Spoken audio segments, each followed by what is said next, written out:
Hi guys, well, just an update on kind of the old ways, the growing my own food thing and the garden thing really. And the only thing that's working out really well at the moment is potatoes.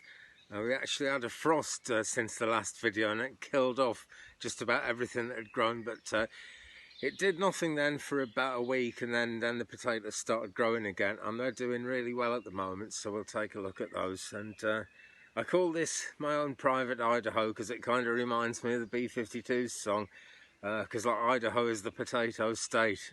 It's just about the only thing that will grow here at the moment. Carrots are doing well too, and so we're going to do some earthing up and stuff. Check it out. Chickens are all out today, sunning themselves again. Let's see if they've sent any eggs today. Oh, no eggs in the box. There we go. There'll be some eggs later. Eggs are really kind of great thing to do at home in the garden because, you know, it's protein and it all comes from kind of bits of grass that I've chopped up. So it's an actual amazing way to get protein just from an ordinary garden. This is quite a nice surprise. I thought this was just an old bag of compost. But I did a few years ago. I tried to grow some really old-fashioned, what you might call heirloom variety potatoes. The seed potatoes cost me quite a bit, and they never really done anything. But suddenly this year they're coming up. So I'm going to put some more compost in this bag. I've got piles of compost here. I'll put some more in this bag so they've got plenty to grow into. Hello, here's the cat. Right. Now then, this could really do with some watering, but we're just coming up to the hottest part of the day, so I'm not going to do it yet. There is actually a potato coming through here. Let's just zoom in on this. Come on, cat. I don't know where that came from. I dug all this whole patch out. Come off here, look, come on, this thing's growing here. Come on, psht. Oh, come on. There we go. I don't know. It's just no reasoning with cats. I've got leeks planted all along here, but they're just not even trying to come out yet. And there's some onions and stuff as well. In the middle, there's some carrots. They're not growing very fast, but they are growing. And I say they're not growing very fast because these are the carrots I'd just planted out in the last video. And they're maybe 3 times the size now. 2 weeks later, so that's great. It means they've set root and they'll grow a lot faster now, which is brilliant. Got some more carrots just coming on here, very young ones that are going to need a big bag of their own, so I'll sort that out. And this is some more of that first batch of carrots, which I haven't actually moved. These are the ones that are left in the sort of nursery tub that I did. Coming on a treat, and there's more there. So it's not just potatoes, I guess it's carrots as well. And this week the artichokes have suddenly come to life, which amazes me. I moved them a bit. They were over there in those 2 kind of hollows in the ground there, but I want to try and make that into another digging patch, so I moved them over here, and they just come to life. So I don't know whether it's because they like the position or it's just a coincidence.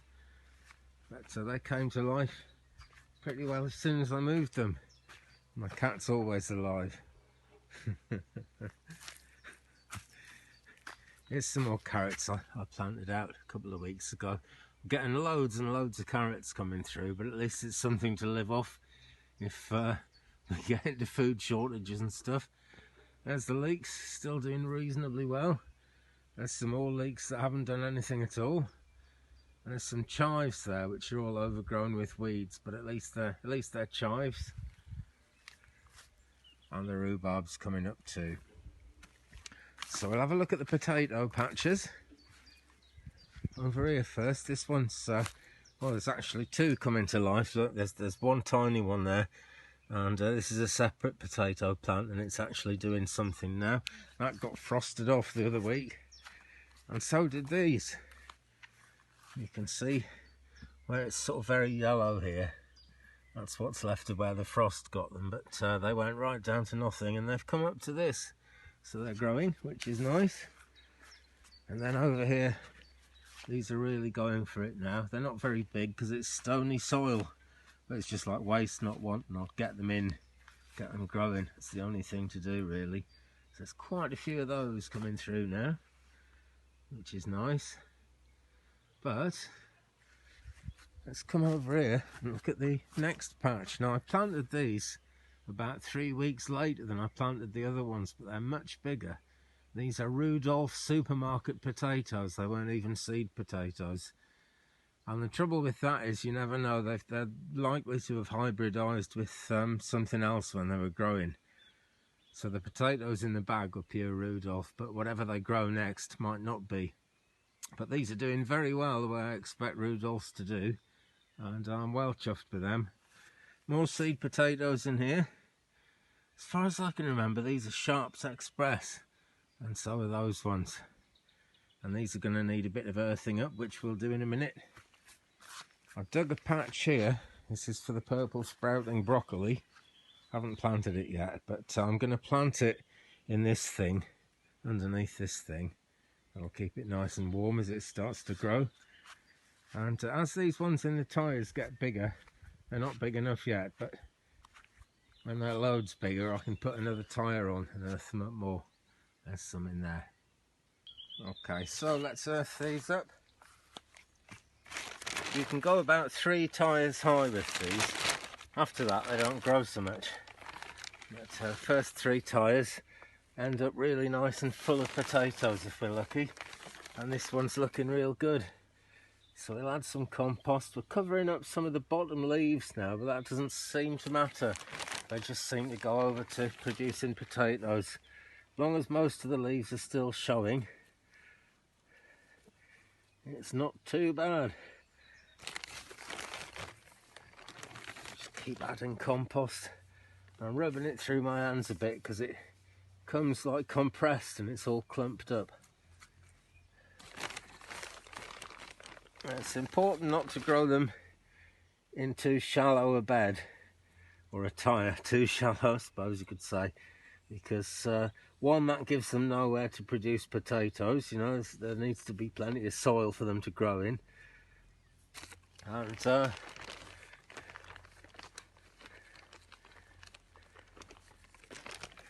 some more and more and more in. I'll take that down.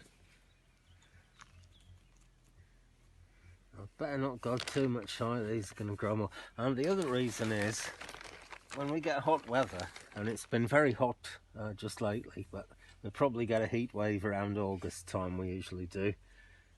That sounds really miserable, doesn't it? Because heat waves are pretty well great, but it tends to kill the potatoes off if I'm not careful. So that's the other thing, you know, as the potatoes are forming, they're down below the soil, and if we get extremely hot weather, they don't get overheated basically. If they do get overheated, you don't get as many, and they've got lumps all over the skin, which doesn't really matter to be honest, but you know, they kind of look better and they're healthier if we keep them buried down in plenty of soil. So I can see maybe in another kind of week, 2 weeks or so, it should be time to earth these up some more. It's easier to earth these up than it is the ones in the beds. And those are very stony beds as well. Just, you know, as I was saying, waste not, want not, might as well do it. Okay, don't want to get too much soil on the leaves. I want to keep it away from underneath the leaves just a little bit as well if possible, because the leaves breathe through the underneath. So push that down. When I water them in a minute, it'll actually make the soil go further down. So that's kissing right up against the bottom of the leaves now. It won't be in a very short time. Just keep pushing that away there. Got to push it under the rims of the tyres as well. Someone once asked me how much do you pay for the tyres, and they're free. There's tyre places and garages have to pay to get rid of them, so they're quite happy if you come along and ask for some. The only trouble is when it gets to winter, there's nothing much to do with them and they stand around in quite an unsightly way. Let's just pan up and see. I've got all these ones waiting to be the top tire. They'll only be in use for a couple of months of the year by the end of it, and they hang around all the time.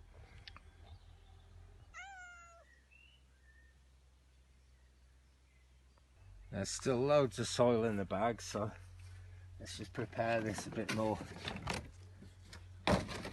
This bed is 10 feet long by 2 feet wide. Goes right the way down there and right up to here. But I'm just going to use the first little bit at first to start growing the broccoli.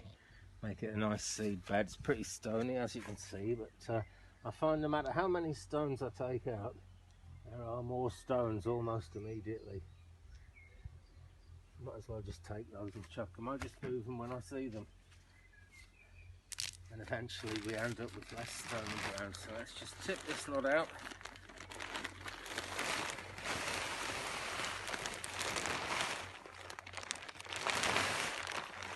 Set my lines in a great big pile. Keep this bag. And the sun has gone in while I went to get the rake.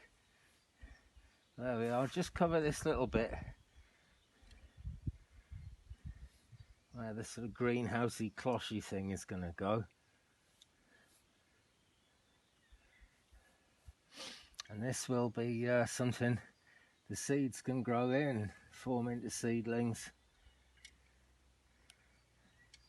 And by the time they've reached down into the stony stuff, they'll be a lot stronger. Stony ground isn't great, but it's not the end of the world, really. And compost is expensive, you know. Gardening really kind of should be cheap. That's my take on it. It shouldn't cost a lot. It costs a lot more at the moment because of people price gouging on eBay because of the big crisis, which is turning out not to be as much of a crisis as a lot of us thought it was going to be. Crumble these lumps up a bit because they don't help matters. Now, is that long enough? I hope so. Yeah, that's long enough.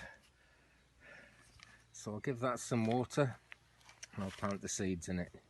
And speaking of compost being expensive, actually, it's not just expensive in money. It's also expensive for the countries that sell it.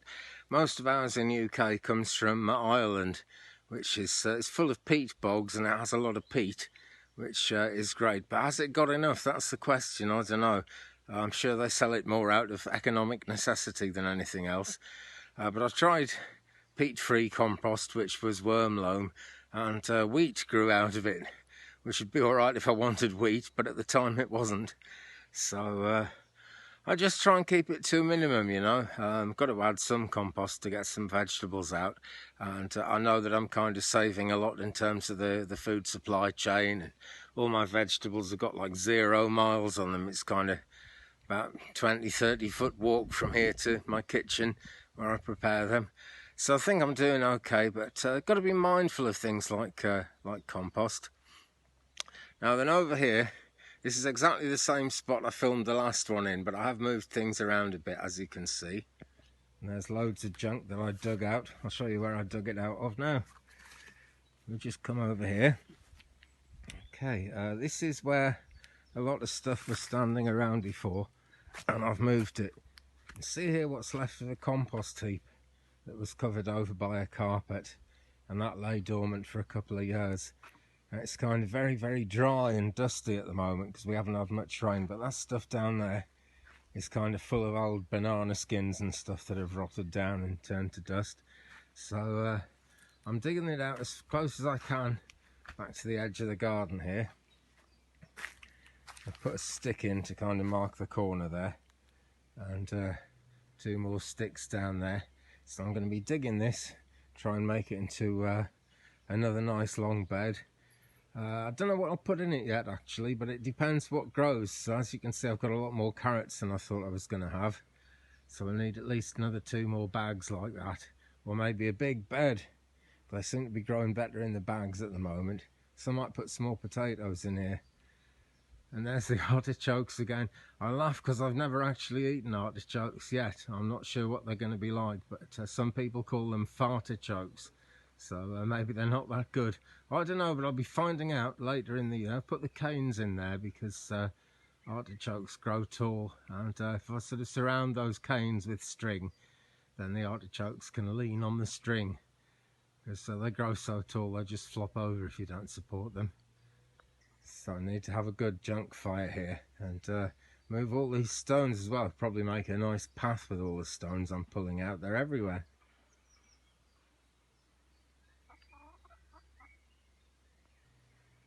And here is a patch that the cat's rolling about on.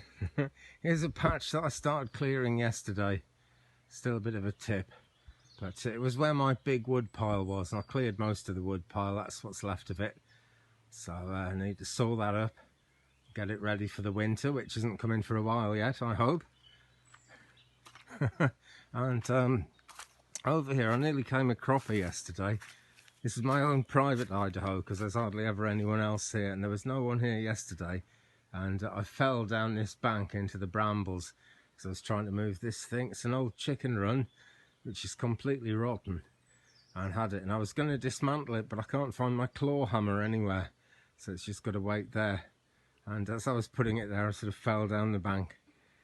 There we go. Here's the footprint of where it was. I'm just going to kind of smooth these edges down, make a nice flat bed. Well, still nobody's laying eggs, I don't know. They've got some rotten strawberries today, but they don't look too interested. But that's another great thing about chickens. If something goes to waste, it doesn't really go to waste because it all gets turned into eggs, and they chew through all the roots and grass that I dig up when I'm clearing the beds as well.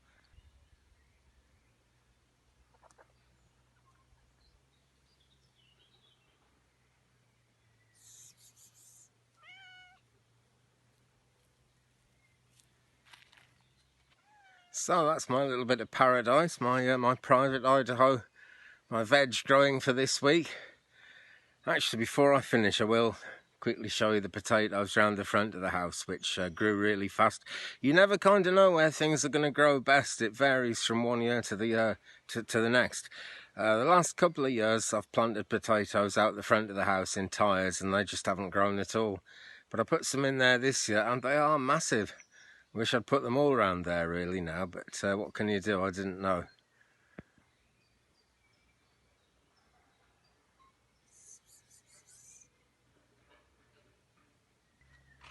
Okay, so we'll come round the front of the house, see what we've got here. Got a gas bottle. That didn't grow. There's supposed to be a lily in this great big tub, but it just hasn't grown. That's all. Some spring onions here, which quite honestly are just not doing very well at all. They've grown quite nicely, but they're totally kind of, I don't know, maybe it's too hot for them or something. I keep watering them and they keep drying out. But here's the success really. As you can see, I've kind of built both of these up to their second tyre here. These are Sharps Express, and they're absolutely burgeoning. Tyres are a bit too tall for them yet, but they'd certainly outgrown the first tyre, so I thought I'd put a second one on and start earthing them up. And they're looking really abundant actually. They've been there since about January, which is kind of early. Some more chives there. And this is a mixed bag. I didn't know what was in here. These are either leeks or some kind of onion, and there's some potatoes growing in there as well. Now, if I earth the potatoes up, I'll lose all this other stuff, whatever it is, leeks or onions, I'll lose those. So that can stay as it is, but it's all food, it's all extras.